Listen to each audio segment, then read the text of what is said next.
My name is Nataliya Gumenyuk. I'm a Ukrainian journalist and founder of the Public Interest Journalism Lab and co-founder of the Reckoning Project on the documentation of war crime. And here I'm really glad finally to speak in person with an old friend and colleague, David Patrikarakos, the British journalist who covered the world, who covered a lot of global conflicts, was here in Ukraine since 2014, spent quite a lot of time after the full-scale invasion, is the author of the book, The War in 140 Characters. I know whether this system still has 140 characters. I don't know what it has. Nobody knows what it has now that Musk has taken control. It's lovely to be here, Natalia, and lovely to see you again. So we have a very specific theme, which is discussion, which is a conversation, how warfare of the 21st century affects media practices and ethics. I'm really delighted to speak about that because I feel that in a lot of places globally when I travel, people just don't understand what we are speaking about because of all these new things.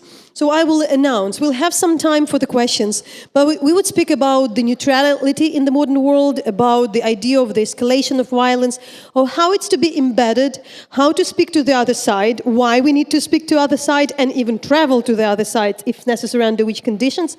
We want to speak about survivors and victims and sensitivity of what they say to us, especially when their face could be everywhere, access to the front line, and of course we'll speak about the other wars, the war in Gaza, the other wars, and how we deal and avoid this idea of competition between the victims and how we really find the solidarity. But David, probably the first to start, I really want to speak about the idea of neutrality today in a morally clear war. Sure. Thank you for that, Natalia. So I think this is a really important point, and it's the question of this. As a journalist, do you have to be neutral about a conflict? Do you have to not take a position, not take a side? This is something that, you know, I have taken a clear stance on the Ukraine war, and sometimes I'm attacked by people on Twitter.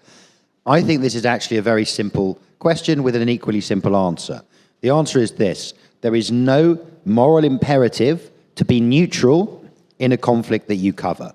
What you have to do is to tell the truth. That is the imperative. Let's talk about moral clarity. I'm British. My country, amongst others, went into Iraq. This was not a morally clear war. Saddam was a terrible man. You know, probably he needed to sort of, you know, leave or, you know, lose power. But the way it was done, perhaps under false pretenses, and I've spoken to many soldiers, there was a lack of moral clarity. This conflict, this war in Ukraine, is really simple. Everyone that has died, all the cities that have been destroyed, all the villages that have been razed, are the result of one thing: that Vladimir Putin decided that Ukraine was not a real country, the Ukrainians were merely confused Russians. And we know this because he told us this, he wrote it. The situation here is really clear. So as a journalist, when I cover this, I am not morally neutral on this conflict. It's very clear who is the aggressor, it's very clear who is the victim. But there is an imperative on me to tell the truth at all times. So the example I always give, yes, I'm pro-Ukraine, it's right to defend itself, which is both a legal and moral one. But if one day I were to see, and I have never seen this, but to give an example, if I were to see a Ukrainian soldier kill a civilian, I would have to report it and tell the truth. So to sort of sum up, there is no imperative to be neutral, but you must, as a journalist, always tell the truth, regardless of whether it runs contrary to your own beliefs or not.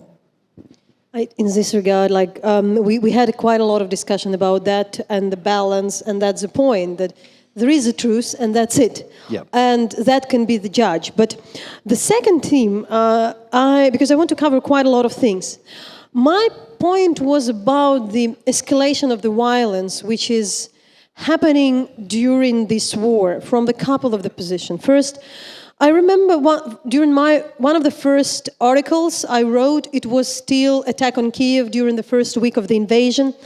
And, you know, my foreign editor from one of the major global publications changed the world for atrocity.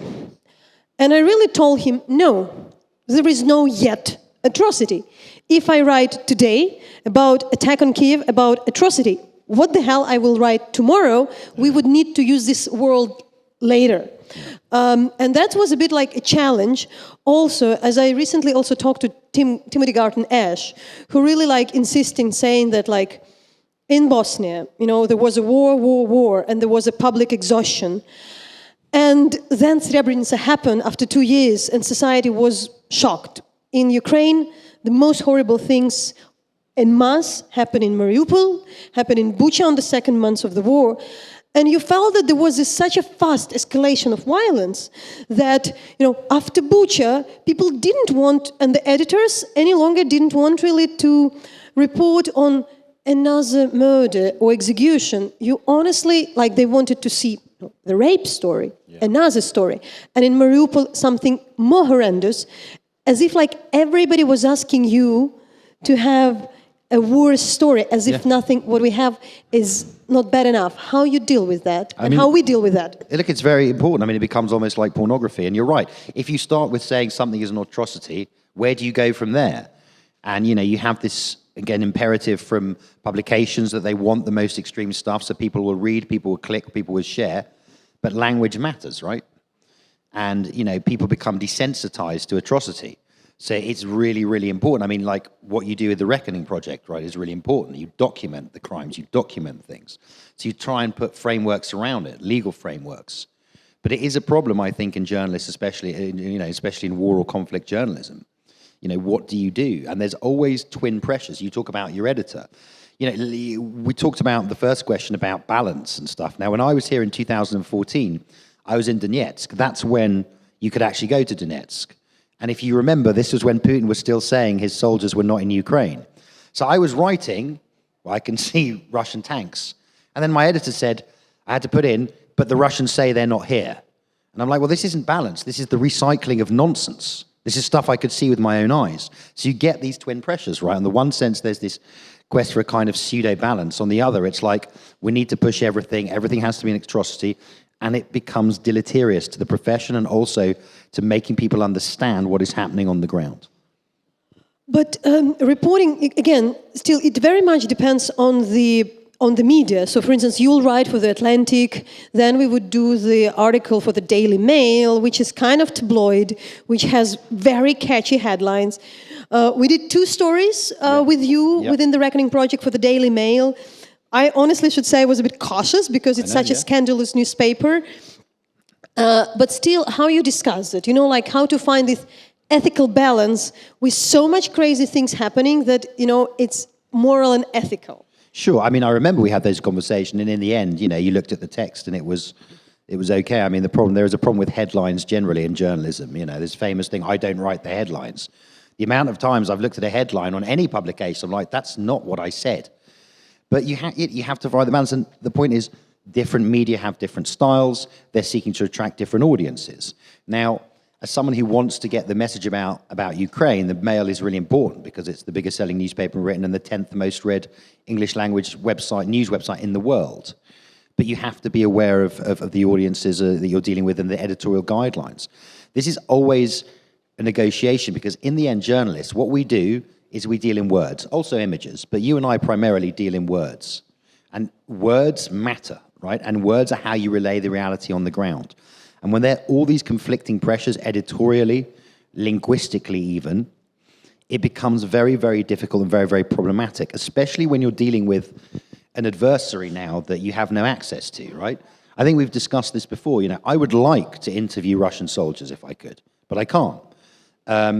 When I was first reporting in Ukraine, I think Natalia did the same thing. You know, we'd get the accreditation of the so-called People's Republic of Donetsk. We faked our real ones, I guess. Yeah, I got the success. I don't remember that, but yeah. But I can admit.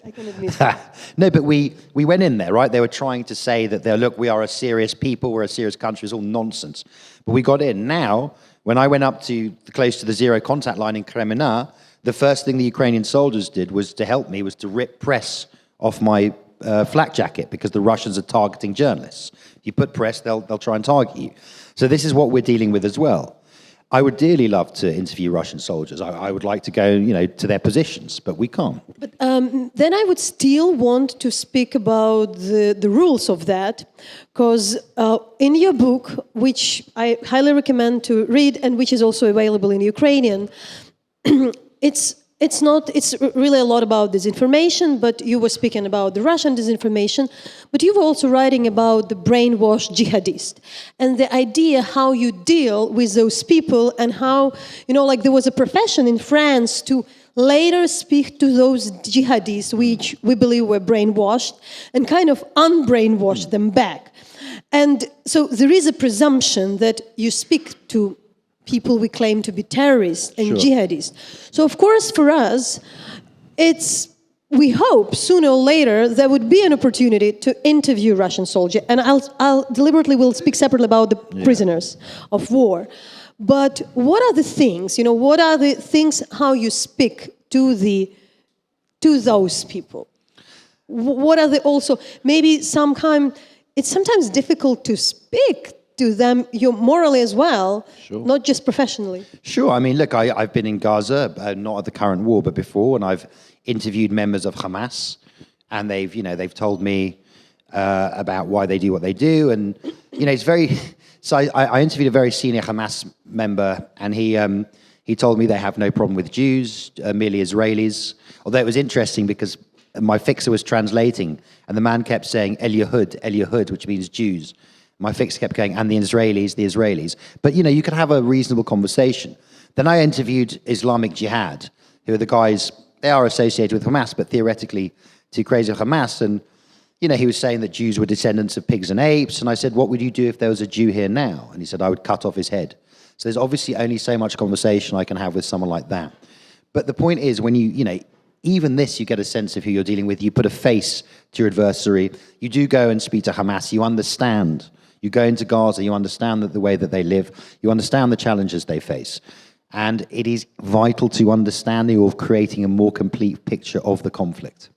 That's exactly where I want to go, as really about the reports of from the occupation. Because, to be honest, I'm really thinking what I can do more as a Ukrainian journalist. I think I'm doing a lot. I mean, you can do more, you can be more in the front line.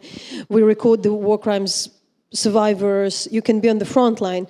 But I honestly believe we don't do the job because we're not working on the occupied territories, because it's physically impossible. It was possible for me still to go to Crimea before 2019, before COVID. Legally possible, you have access. It was not super safe, but still we could have chance. Some of the Ukrainian reporters, at least like those who were not famous, who were from the local territories, maybe could sneak somewhere to Donetsk and Luhansk. Now, I don't think, of course, that would be the most important report would be from Berdyansk, from Mariupol, from that type of place. We can't. But however, there is a discussion sometimes here that we cannot go at all, and there is a group of kind of part of the profession who would say, you don't go, you can't, you won't, I don't know, like do the report from Hitler's bunker. I stand in the position you can. 100%. It's a matter of how. Can you speak about the challenges of being sometimes embedded with that people? Yeah, look, first of all, I think you're 100% right. And look, I understand why a lot of people are angry, but I think the idea that if you go into Mariupol, you're a traitor or you shouldn't do this, I think is ridiculous. And yes, if you go into Mariupol, just as if you go into North Korea, you're going to be shown a Potemkin view of things, but that in of itself is interesting. Look, I find it striking that in this age of media saturation, we still don't really have a clear idea of what Mariupol is like now. I mean, this is, a country on the European continent, a city on the European continent. I mean, it's really disconcerting. So I agree 100%. Now, what do you do if you go there? Like, embedding is always a challenge, right? When I go to the front lines, I embed with the AFU, the Armed Forces of Ukraine, or a battalion or whatever. So obviously there's two issues here. First of all, if you're looking at it objectively, I'm going to be controlled my movements by the Ukrainians. So that's clearly one side. The second thing, which I care about more, is, we're always a burden. If I go in as a civilian journalist, that's one more thing they have to worry about. And there's journalists who try and push things to see more and more and more. But, in my opinion, you have to do the frontline stuff, but you have to do it within the strict guidelines of those who you are embedding with. for safety reasons, for ethical reasons, you understand that you are embedded with either the Israelis or the Ukrainians or whoever else, and that therefore you will have not a complete point of view of what is happening. If that's clear. Still, what are your rules of being embedded with potentially war criminals? What are your ethical rules? What do? You drink with them, you handshake, you're taking a photo together. Are you smiling when they're joking? Because sometimes it's a very human situation. So I really want to be very practical, because I think it's extremely critical that if somebody because usually the people who go today, and it's also something to go on, I think that we're speaking about 21st century. The technology of the 20th centuries didn't allow guerrillas, rebels, or people like jihadists to have a camera, a satellite tracked.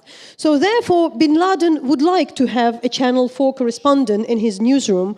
The guerrillas were welcoming even like the Western reporters and other reporters anywhere in Sri Lanka, in Colombia. Modern technology allows anybody, the guys from so-called DNR, to run own TV channel. None of the guerrillas, jihadis, ISIS, I'm especially speculating, the Russian troops, RT, all have incredible technology. They don't need us. They don't need foreign reporters. They don't give access for us. North Korea doesn't need any longer anybody. They can broadcast anything themselves. They have technology today. Sometimes Vladimir Putin needs Tucker Carlson, but for different reason probably, for kind of like egoism. Yeah. But if you really think that there is this success, all of a sudden, for a Western reporter, I wouldn't imagine that would be ever Ukrainian reporter in the recent years invited to go to Mariupol or Donetsk. I don't believe it would happen. However, most probably there would be a French, a German, a British, an American reporter in a year or two invited or would given an opportunity, doing the good job to get there. What are the rules? What do you think is like, where is the line? What we should do after returning? Debriefing, speaking about the, other people who escaped occupation. Let's just give like the list. Yeah, sure. Okay, that's a very good question. Leaving aside the fact that whoever's chosen from Britain, Germany, France would probably be a Tucker Carlson type person. Let's assume that you're actually... Imagine it's us or Fine, you. Okay. Well, then you have to go with the full knowledge of what it is you're seeing and who it is that's showing it to you. So you go in, you go in, you have to give everyone a fair crack of the whip. And look, this is a really interesting point, right? When I was going into Donetsk in the beginning, I was shaking hands. I interviewed this guy, I forget his name. I was interviewing the leadership. Obviously, I shook his hand and smiled. I'm not going to spit on him. I wanted to spit on him, but you're going to do it. You have a go at a journalist for getting access and being polite to the people that he's interviewing. But the Mariupol example is a really interesting one. But you go in, first of all, understanding what happened in Mariupol, how the city was taken by the Russians, what the Russians did to it. And then I imagine when they tell you the lies that they're going to tell you and show you the Potemkin things they're going to show you, you will report what they showed you, and then you will do your research and understand what the reality was, how they got here, and what the lies are. And I've got to be honest, these lies and stuff, they're not hugely sophisticated, right? It should be, if you're reasonably diligent and not an idiot, pretty easy to work out. All the people that get taken on those Potemkin trips to Pyongyang, it's very clear what the reality is and what the facade is. So I don't think it's difficult if you act like a professional and you understand your subject and you interrogate it properly. Then about the interviewing the prisoners of war. In Ukraine, we do have quite some Russian soldiers. We have, unfortunately, way more of the Ukrainians in the Russian detention. But I find it just recently, there was some amendment to conventions, not to Geneva Convention, but some coverage that it's still all in the breach of the Geneva Convention to speak to the prisoners of war. I was always shocked a bit by this, not shocked by this rule, trying to understand, how to do that. Because I understand why you didn't do that 50, 60 years ago. Because usually it would be a state television, a big camera, humiliating, because there won't be like an independent somebody coming who could film prisoners of war. Nazi soldiers could film Soviet prisoners of war. The Soviet state could film Nazi prisoners of war. So technology was different. Now, of course, I think the biggest question was when there was this infamous parade, so-called, for the independence of Ukraine in Donetsk. But then I understood that for the families, it's the only way to see sometimes their families. I know that they're darling. I know that the families of the prisoners of war looking at every horrible propagandistic video to find out their person. It's considered to be unethical because of the rules. I've been to a number of international conferences. I've been talking to all these people in human rights organization, asking this question, saying like how we do with internet and maybe change of legislation or anything, how we deal with the modern technology, but also idea of this easy access of the of something. So what are the, you think, like limits to how we talk, how we do that? Because we just can't pretend that they are not there. That would be on the Telegram channel, they would be somewhere, and people would go to that publications or to that TV channel, to Telegram channels, wherever, to know that. So yeah, what you're saying, how do we deal with speaking to prisoners is what you're asking me. Yeah, I mean, for the how we speak to the prisoners of war. Look, I mean, there is a de facto problem, right? Which is that you're speaking to someone who is in captivity and is not going to say what they want. That said, I also take your point. And again, I think these things are sort of simple, really. You just have to deal with them in a very humane and respectful way, right? I mean, these people cannot be humiliated and stuff. And there's been issues on both sides with that. But if you are going to do it, you have to be aware. And again, you sort of, when you report it, you're like, look, we are aware that this man or woman may not be speaking freely, but you have to do it in a humane way. And also, if it's clear that the prisoners are being ill-treated, you have to report that probably afterwards, right? Is any of the ways, the questions you won't ask, the questions you ask? I always thinking when, to be honest, we had a chance to talk to not me, but like I had a chance in the team to speak to the Russian prisoners of war. And you clearly know, like, what the sense to ask the question if this person would be returned during the prisoners' exchange, and like everything you kind of push this person to speak would lead to maybe, another arrest or detention or anything, because, that's not the country where those people are returning back. Well, exactly, yeah. So what would be your toolkit? What would be the questions? Even imagine you will do that. I mean, look, I personally just don't interview prisoners for a lot of the reasons that you raise. But it's very problematic, and it becomes a case where you narrow your questions so much. Is it even worth it? I mean, I think you have to think, what do you want from the interview? Like, what is it you're going to learn from a prisoner? That is not intelligence that you're seeking to obtain if you're, part of the military forces that captured them. I think it's very problematic because you could end up endangering their life on return, or you could end up endangering the lives of others. Personally, I stay away from it, but if you have to do it, you have to have a toolkit that's very, very rigorous, and one there has to be, if this is done at a kind of standard, an industry standard, and it doesn't exist, right? So clear guidelines, because it is so legally problematic. Again, like, it's legally problematic, but the legal answer is just do not do this. Yeah. And again, we agreed. Maybe we can also discuss, as with the beheading of the Foley by the ISIS, the journalist who has been beheaded on YouTube. We understand that you never broadcast that. Yeah. But it's on YouTube. You can watch it. And there is a question, like how you show that with that technology.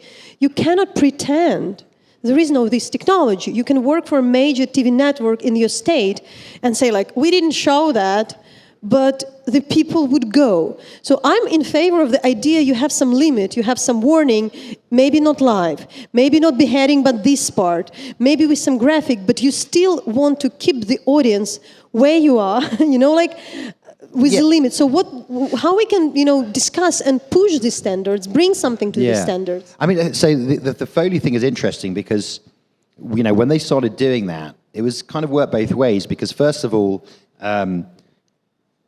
it recruited a lot of people to ISIS, right? That kind of stuff, the extreme stuff. But at the same time, it also got such global revulsion that it was probably the beginning of the end, because there was no escaping the need to defeat these people utterly. But the thing is, the media did carry it. They didn't carry the full things, but you can go into the thing and see the stills of Foley kneeling down in his, orange jumpsuit. So they did. Look, I take your point, and I think in and of itself, the argument that just because you can find something on the internet somewhere, you should broadcast it, you're not saying that totally. I don't agree with that entirely, but you shouldn't ignore it. And what was interesting for me, and I talk about this in my book, is that the State Department for months were trying to get Twitter to take down all this pro-ISIS content. Now, we all have freedom of speech, that's fine, but there are some things that are beyond that, and that's incitement to terror, and this stuff was clearly doing that. But Twitter, is a business. And its business, its users. Didn't want to kick thousands of people off. And it was only after Foley was beheaded and stuff that it started taking down all that stuff, because everybody was so outraged that it forced them to act. I think, actually, in the end, probably the ISIS stuff was a happy medium, an unhappy medium. You knew what was happening from the mainstream media. You could see them kneeling down. It was described what was happening without showing the whole graphic thing. But what was the usual rule then for the publication? Would you explain? Because I also want to put it in the context, because I know we now, from this stage, being in Lviv, speaking about time ago event about ISIS. But I just honestly saying, we do receive the footage of the execution of the Ukrainian soldiers.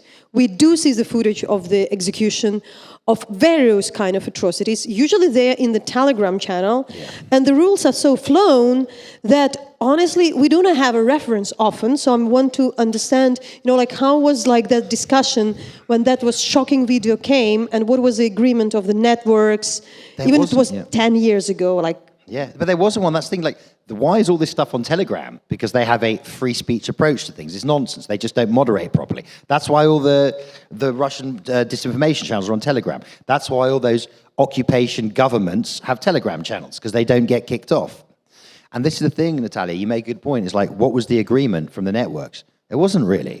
Everyone did kind of stuff ad hoc, didn't they? The Mail, for example, was more salacious than the Times was. So it came down to editorial judgment. I mean, there was a line that nobody crossed, right? You weren't going to actually see the pilot being set on fire. But it comes down to editorial judgment, and it is not standardized. It's not. It's still a mess with all this stuff, because we're always behind the technology. And you're right, you have the technology now. With 3 or 4 clicks, you can see everything. It's really interesting, right? The broadcasting of atrocities. If you look at October the 7th, what really struck me is all of the footage you see of Israeli women being dragged off, of the Thai person being beaten to death. It all comes from the perpetrators. It's not, there's a couple of scared people. It all comes from the perpetrators themselves. You'd think they'd want to hide it, but no, all that footage comes from them themselves. This was like a media event almost as much as it was an atrocity on October the 7th. So you're dealing, war, conflict has always been mediatized. There's always been a media event. But ISIS was, I studied ISIS a lot in my book. It's one of the greatest modern media operations. October the 7th was an atrocity. It was, as well as being an impressive military operation, it was an impressive media event. We have to understand it's a dual threat we face now. There is a different type, and I later want to speak about the victims and survivors, but I'd like to cover this issue of access to the front line. Yeah. And just to say that maybe for 1 second, for all the 3 minutes, for the first time in my life, I will be in the shoes of a different Nataliya Gumenyuk, yes. Which never happens to me, because as long as I get some message from military to her, I ask them to delete it because it's not to her. And they still keep sending it. But when I was discussing the access, and usually the media are rioting, they want to have more access. And I want to give you also one chance to explain how the access to the Ukrainian military differs from the access in different territories. But there was something puzzling for me, especially when it was not first time, but if you were speaking about the counter-offense when Izium was liberated, yeah. All this Kharkiv region, when everybody said that all the media were kind of tricked because they thought the assault would be near Kherson, but it happened that it would be near Kharkiv, yeah. And it was a huge surprise. And I think prior to that, I remember very well how in Kherson, and I was in Kryvyi Rih back then. It was probably the closest to the front line. There were a number of producers, complaining how stupid is Ukrainian state, not letting them in. And I was like, but what do you really want? You probably really want to be just the first. You want to be on the headline. Do you really understand if you report that a village is liberated, the next thing which happens is that people are going there who lives in that village because they heard the news and it's dangerous for them. The other thing, we actually later were chatting, because at that time somewhere there was Timothy Snyder in Kyiv, in Ukraine, and we chatted about that, and he said something brilliant, saying like, but look, if journalists were there, maybe this offense didn't happen, and there would be the change of the course of the war. Who'll bear the responsibility for the fact of the failed counteroffense because of the media coverage? So I'm really thinking that if media are today with embedded so close, they really can affect the course of the warfare, and then we are enabling something, we're doing something. Yeah, 100%. You're absolutely right. And the example you gave is spot on. I mean, it's this. So I've always found that access in Ukraine is easier than most places. It depends on the time, and because, given the degree of foreign support that's needed in terms of weapons, the Ukrainian military is very keen to make people understand the situation on the ground. But it's always problematic. It's always a challenge, as you say. And there are things where I think that, the Ukrainians on the counteroffensive had so much pressure. Like, we're going to do this. And if you're going to launch a counteroffensive, it's probably not ideal to keep telling everyone that you're going to do it. But there was no choice politically and so on. Every time you embed with a Ukrainian or an Israeli or an Iraq or a British or American, you understand that you're an extra problem for the people. So you have to think about, is it really worth it? Which, we're not tourists, right? I don't go to the front to do tourism, and some people do. You have to do something that illuminates, because it's a very problematic thing. And it can affect the course of things. It can affect, you tweet something stupidly or the wrong thing or an image that you shouldn't tweet and you're told not to tweet. You can give away a location. When I went to Kremlin, they were in bases that the Russians had occupied, and in houses the Russians had occupied close by. So it was even worse, because it's like, you can't tweet or post an image because the Russian may have been in there 2 months ago and say, oh, well, we know where that house is, and they can bomb it. And there's all these things, and yes, to what degree do they have to just trust you? And not everyone is trustworthy. But I'm also curious about if there is any discussion internationally among the media about that. Because again, being in various forums like this abroad, I sometimes understood that indeed the technology is moving that fast, that exactly this particular thing, using the online footage as a tool of intelligence. Yeah. Because you don't need today that much of reconnaissance. It's not like you're sending spies to a city. The Ukrainian army does the same, but definitely the Russians and others. They're following everything live, and we have, unfortunately, numbers of the cases where something was shelled because it was on air. We had a person being dead because he'd given an interview as a territorial defense member in that building near the Kharkiv, and that day it was shot. So my question would be always and would I bear responsibility for showing something which would be destroyed? But do we all, as the industry, understand that the online footage becomes an instrument of the military intelligence and reconnaissance? Look, if we don't, we have no business doing this job. You cannot do this job and not understand this. I mean, the amount of stupid things that happen from Russian soldiers tweeting their own, taking selfies. But look, this is where it comes down to what are the rules you work by. And they're very simple with me. Whenever I'm in bed with Ukrainian military, they tell me don't tweet in real time. I do tweets and videos. I do them 2 days after I leave. And they tell me very clearly, you can film this, you cannot film this. You cannot film anything that has X, Y, Z in it. I gave you the example before. Don't tweet anything about these houses we're in because 2 months ago the Russians were in them. And I religiously adhere to them. But look, it's personal. We've talked about this. I don't want to wake up one day and find that some stupid tweet I posted is responsible for the death of people. I can't live with myself, but it's a personal thing and it's a problem because you're always reliant on trust. And there's Ukrainian soldiers I know very well. There's others I meet once and they have to trust me. They've only just met me.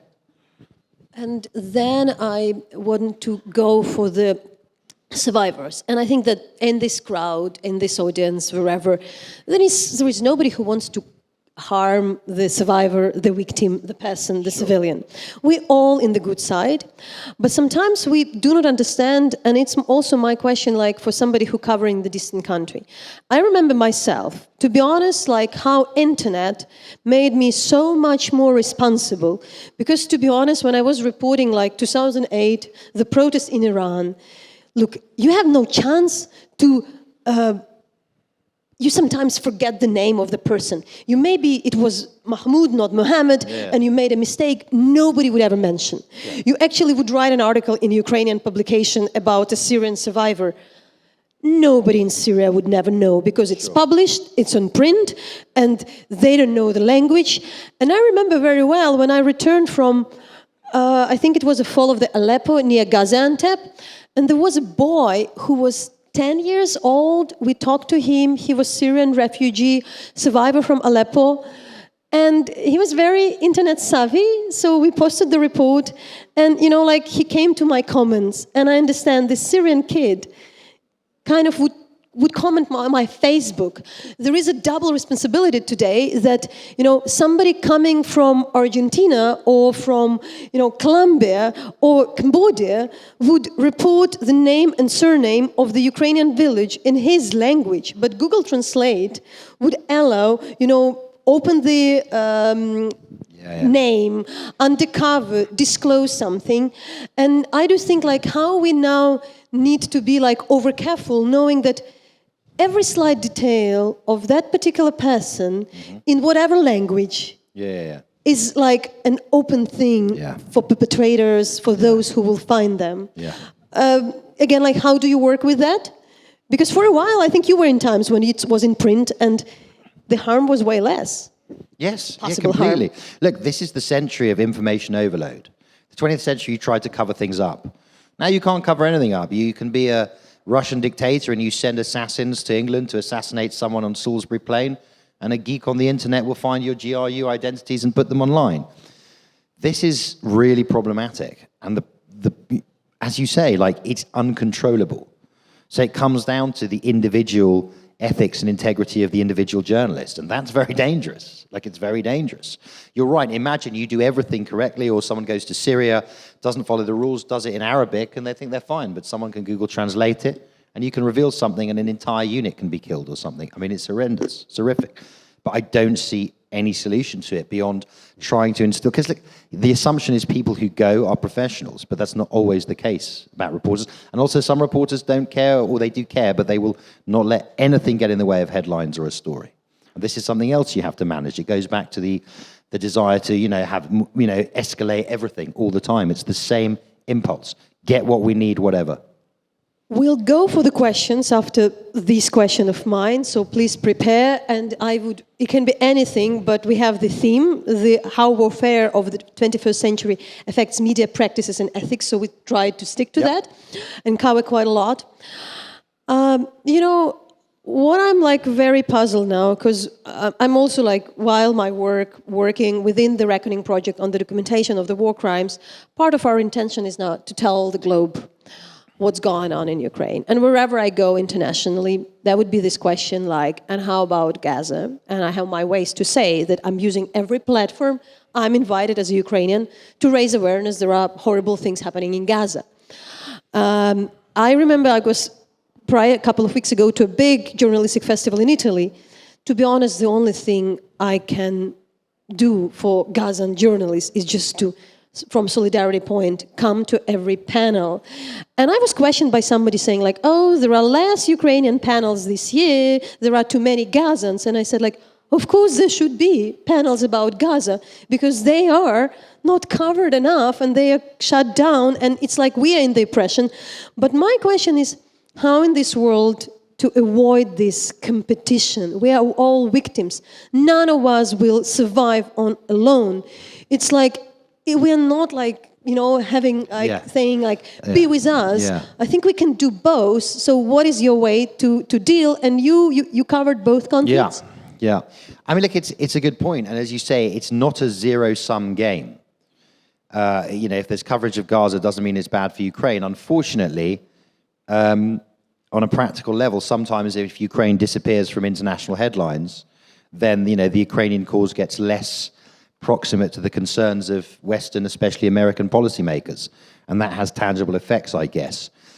Look, there has to be an understanding. Look, as I say, I think these conflicts are linked. I think I always say, not myself, but my positions in Israel, southern Ukraine, eastern Ukraine, I've been attacked by Shahid drones in all of them. We're seeing this alliance between Russia and Iran and sanctioned states. But I think there needs to be an understanding and a responsibility from journalists that these are not zero-sum games, that there are victims in Gaza and victims in Ukraine and victims in Sudan and victims in Syria as well. And that it's not a zero-sum game, it's not a competition, and it is the responsibility of those covering it to make sure that there is an understanding that all of these atrocities and tragedies and wars are ongoing. I can't say anything beyond that. I think you're right, but I think unfortunately the world we live in is one in which there is only so much international attention for this sort of stuff. As I would say that, because it's for me so clear that it's an issue of perception. It's not either or, because those who kind of are more supportive to Ukraine and knowledgeable would be always asking me the same question, and how after Gaza you have a less coverage of Ukraine. But everybody who cares about Gaza would say, why there is so much of Ukraine, not Gaza? So, there is no answer. It's not more or that. No, there isn't news. But with that, it's exactly 15 minutes for the questions. So we have a question on the first row.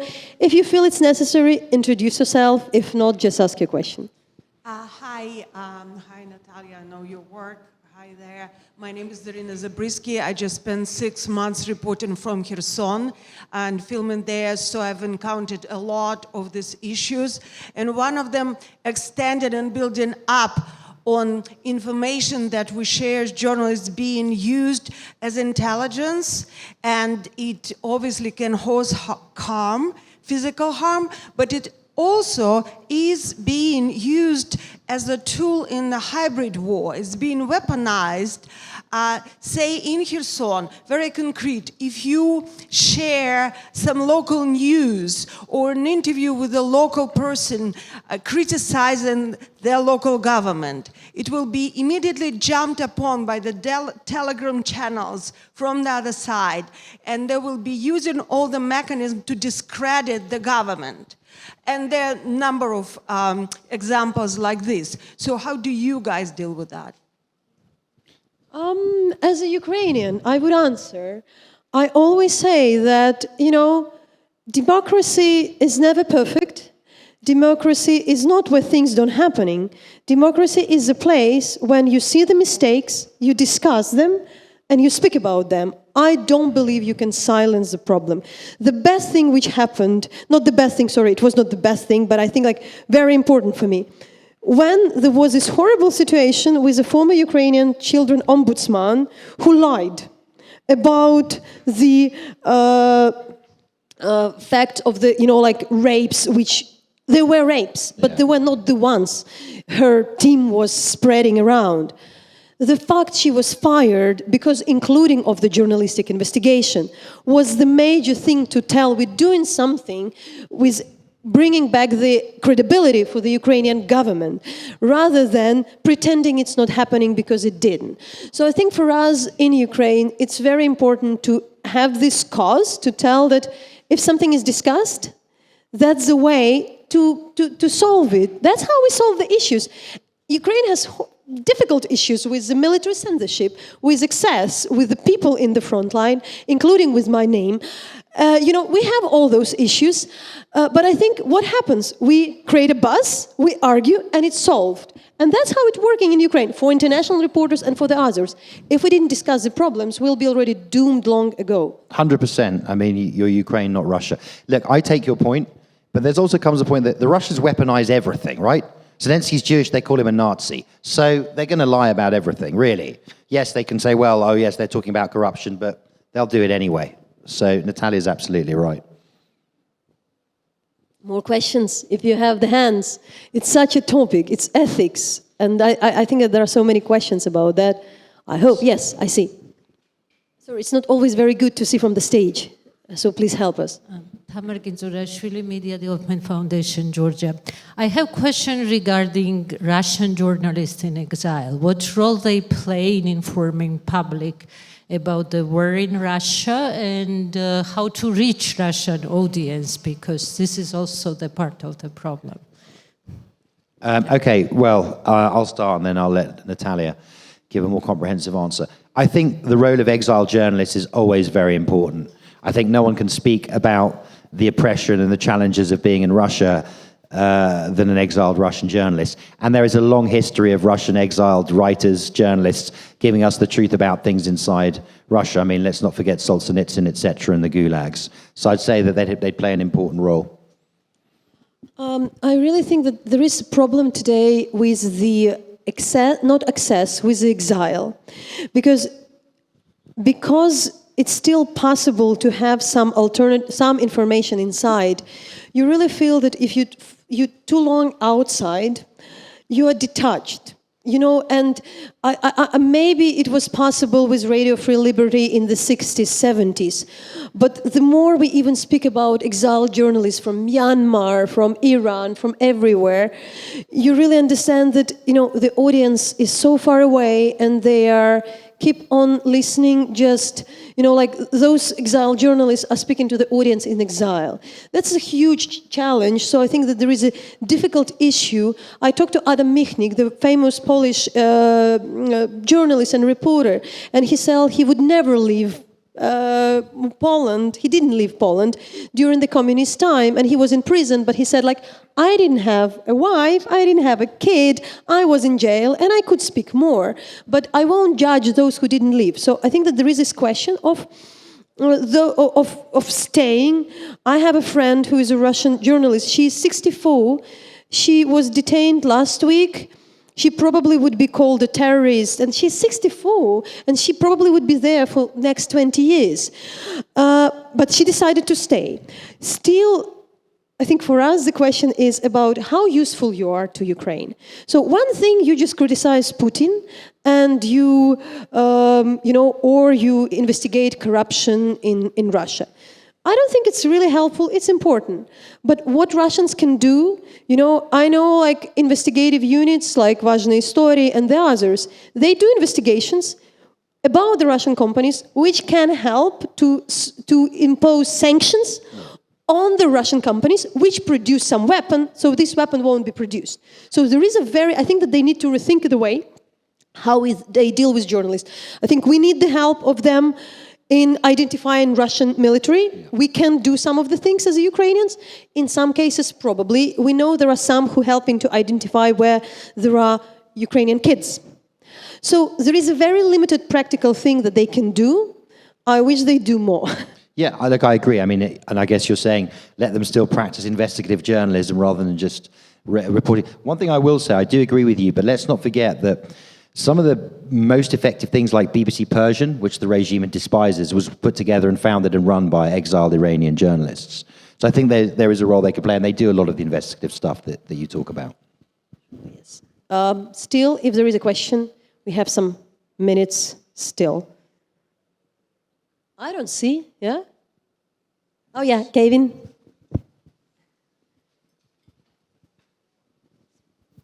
Great. So Gavin Rees from the Dart Centre for Journalism and Trauma. So Natalia, it's a question to you and also to David as well, which is you've found it, I think, very useful to develop pretty thorough, thought-out procedures for interviewing victims and survivors. And so I was wondering if you could maybe just say a few words about what you found most helpful in approaching people who've had very, very hard experiences. Yes, so within the Reckoning project in Ukraine, within the part we are doing with the Public Interest Journalism Lab, because there is a different team also working on other stories, we interviewed up to 400 direct survivors of the war crime. So imagine, it's almost 400 people who either lived through the bombardments, survived something the most horrible, lived through the tortures, like really the worst of the worst. what was interesting, we have dozens of the journalists, and in our inner discussions, they constantly speak that when they approach survivors and the people, a lot of them saying that they have very unpleasant experience of talking to media. Actually, absolute majority of the people we talked, and we thought like, what is going on? Like, what we are doing wrong if most of the people to whom we talk say that their conversation with the media. And I don't think that media meant it in a bad way. I think that the Ukrainian media, international media, they are in support of these survivors. They didn't want to harm. So there is a question, there is something we are doing wrong because we are not understanding how sensitive people are and that everything can trigger something. It's too long for the discussion. I want to ask everybody, go to the DART Center webpage and to read the guidelines on how to speak to the people with trauma, how to do it ethically. But I think that there is one rule, which I learned from you, thank you, Gavin, is give the survivors the control over the situation. You know, ask a lot of time, are they ready to do that? Explain what would happen to this interview. Because for all of us, the trauma is the loss of the control of your life. You don't think that, you know, you control anything. So we need to respond it. We don't need to push. We shouldn't ever talk to the people who don't want to speak. But we always ask this question about what helped you to survive? What helped you to pursue? It's a bit like a healing effect to the survivor. We're always speaking about people, not about what next and future.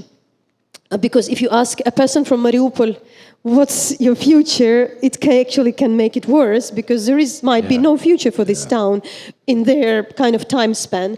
But we really ask, like, maybe there would be a very small trick because there are so many of them. But I think like the main is how do you live from this interview? You can live from this interview leaving this person in their past with their own trauma. But the very simple question, what are you gonna cook now? Where are you returning? And the person would say, I'll have to take a kid from the school. The recent guy to whom we talked, after one of the long interviews, I asked, and he's a survivor of a torture, and I asked, what are you going to do tonight? And he said like, he has something to do with a cafe, and he said like, I have these balloons, and today is the Valentine's Day, and I have these balloons, so I need to decorate, like blow these balloons and decorate my place with these balloons. And I see like the guy has something to do in his life, he has somewhere to return, and I think for me this is the only thing of giving him like a bit of the reality was really, really helpful. What are your... Honestly, Natalia, I don't think I can improve on what you just said, but what strikes me, is no one ever taught me this. No one ever said, here are the guidelines for dealing with traumatized people. So I interviewed traumatized people through the work that I did with you. And look, what you said is correct. It's about agency. All the traumatized people I've spoken to, in whatever country, they never had control. The agency was taken from them. And you articulated it right, actually. And I hadn't really... It was there, but you articulated it. You've got to give them agency and understand they're in control. But I think you summed it up. What really gets to me from your question is that I've realized in my career, no anyone ever told me this is how you do it with traumatized people. And that, I think, is a problem, right? I think we can improve. There was a question also, I see. Thanks very much. Thanks, Natalia and David. My name is Tanya. I have a question that maybe takes us back to the title of the conversation, the practices and the ethics. In your experience of reporting on multiple conflicts, including Russia's invasion of Ukraine, Gaza, others, how do you find the balance between reporting on the sheer scale of what is happening, huge numbers, massive trauma, and not forgetting to tell the stories of individuals and keeping the individuals at the heart of your reporting? Because I think that really is what a lot of war reporting is about. Thanks. I mean, to answer your question very sort of quickly, that's a very good point. And I write a particular type of journalist. I do long-form features, and I write about human stories. I believe, and look, don't get me wrong, people doing news reporting day in, day out, that's really valuable and needed. The way I do it is you tell the broader story you tell the macro story through the micro story. That's how I've always done it, because you humanize it and understand in the end this is a tragedy of humans, instead of human stories. And I believe from the individual you can really get a sense of the broader scale. That's just me. I think Tim Snyder, I see, so we'll still have a question if you have. Tim Snyder, in his book about the Holocaust, gave this huge figure of millions of people there, and you think about the last, figure in this list, like 7, 6, and imagine these people, and then multiply. I don't believe there is other way globally to tell the story, rather than to tell the story through the individual stories, and then just explain and try to explain how much is that. I'll use this opportunity. We just, within the Reckoning project, we submitted the criminal complaint on the case of tortures of one person, in particular it was one person in Argentina. That would be the panel tomorrow at 1:15 with the lawyer who did that with us, one of the lawyers' team, and with one of the senior Argentinian correspondents and anchors who came here.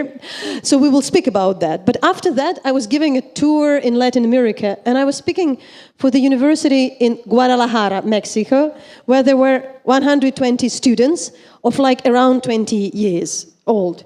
They were so far away. For them, Ukraine was so far away.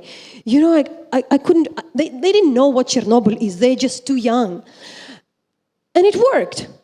They saw these people in the films and individual stories. They cared about one person.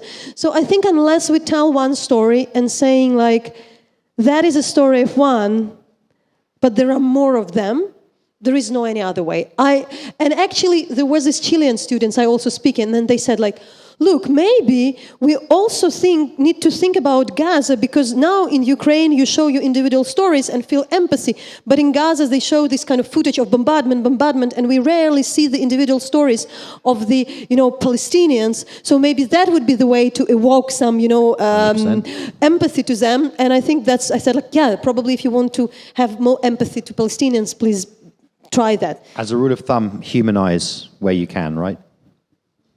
And there is, I think that's there.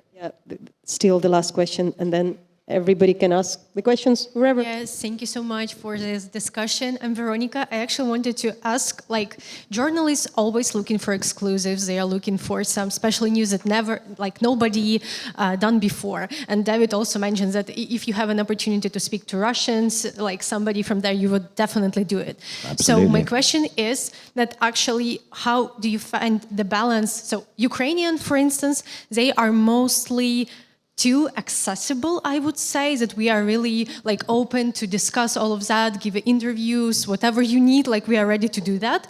On the other side, Russians actually create this informational vacuum. And so when they release something, for instance, interview with Tucker Carlson, everybody is talking about that. So my question is how, maybe Ukraine need to change our approach to that, to giving the information to the media, to society at all. And secondly, how would you approach that? Because you need to find a balance between using this opportunity for exclusive and providing Russians with a platform to actually share their narratives. As Tucker Carlson do, for instance, and everybody did discuss it. So, how would you approach that? And maybe Ukraine need to change our actions, how we communicate with media, journalists, etc., so we will be heard and we will create this buzz as... I'll answer because I'm an international journalist. I'll hand it to Natalia. I think I disagree with you. I'm not sure that Ukraine is too open or too accessible. I think one thing that we've discovered over the last 2 years is just how good at communications Ukraine is, how good in those early months Zelensky was. So, you can forget now, and I know internally there's problems, but Zelensky for a while was a global hero. And the thing is, look, comms don't change. Let me put this. Comms is not hard power, but the thing about communications and good communications, it gets you those javelins and end-lawns that can chew the Russian army up on the ground. And I spoke to so many diplomats who said, Zelensky made it very hard for us to ignore Ukraine. I don't think the Ukrainians are too accessible. Look, when you talk about Putin, the fact is, who can Putin interview Only a lickspittle like Tucker Carlson who's going to indulge his lies. I don't think, this is the problem. He's either going to get interviewed by a tame Russian journalist that is not going to make it internationally, it'll just be for domestic consumption, or you're going to have someone like Tucker Carlson. I don't think he's playing hard to get. I just think that he is to a degree. I think there's only how many journalists would actually prostitute themselves to do what Tucker Carlson did. And I would say the one thing, and I was speaking to Natalia about this, and, I am a foreigner, right? I'm not Ukrainian, so I can look at the international. I said that the international aspect of all this. On the 24th of February, 2020, I was in Ghana, in Accra, the capital Ghana, and I was driving through the streets looking at Ukrainian flags and billboards in Africa. This is soft power that I've never seen. So I don't think the Ukrainians are too accessible. I think that has been your major strength, actually, communicating really well. And Putin first of all, Putin doesn't want to have interviews with people because he's worried someone's going to shoot him. He's a dictator, right? This is the way he lives. And I think that Tucker told him he was a disgrace. And I think that it got so much traction because it was a disgrace and because this is one of the few people who would go there and do that, of a sufficient fame that Putin would speak to. I wish we are a bit more sensitive and kind of more realistic. So one fact of, one Russian soldier somewhere on the cover in The Guardian, it's still very small compared to what Ukraine coverage is. Yeah. I may be usually in a very different environment. I'm usually pushed by various journalists who are saying why there is so much of Ukraine, why you don't write about Ethiopia, why not about Yemen, why not about that? And I'm always trying to say that, because we are open, because there is no visa. Yeah. I've been foreign reporter as a Ukrainian. You need to get visa almost everywhere. You can get here, you can get with a train, you can get easily, you'll get access. So actually it's a very cheap and easy conflict to cover, and that's partially the reason why there is so much coverage, why Ukrainians' openness in fact worked in Ukrainian favor, but also don't want, I think we need, not blame, you need to work hard to get to the foreign pages. For us, we're publishing in a lot of international publications, and I have an editor who said it's so humiliating to get no from that publications when you send the pitch. I'm the person who getting all these no's, and I know it's humiliating, but I sending to those who told no to me, and then they say yes. So it's really about being persistent, but something as a Ukrainian to understand, for me it's very easy. At Hromadske, when I was working there, thanks a lot for a lot of things you did within the Hromadske and Hromadske International, since 2015, we covered the occupation of the Donbas and Crimea, and nobody cared. Till 2022, I was leaving the team because all this project on human rights, everybody told me they are not necessary. Why? Why you need to have them? So I've been for 10 years in the situation, for almost 8 years in the situation when I needed to sell unpopular story even to Ukrainians. So I kind of expected that. That's our reality. That's what is the job of the reporters who are dealing with human rights, reporters who are dealing with complicated topics. That's the whole driver of our organization. Yeah. I'm probably at this stage, in particular, because we have in the organization and the projects with one task: how to make complicated, unpopular stories working. And kind of we are doing that. Absolutely. So consciously try. It's not easy. It's not an easy journalism. It's not a lazy journalism. I probably would finalize, I know we're having a lack of time. On February 25, in order to be on CNN, you can be in hotel in Lviv, to be on the main program. I think it was kind of a lazy journalism. After that, the real journalists have come that we need to find the way to tell the story to be heard. Absolutely. It's not easy, but the journalism you do is vital with the Reckoning Project, which you should all check out, by the way. It's deeply important.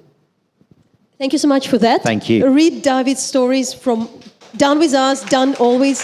Thank you so much. Thank you.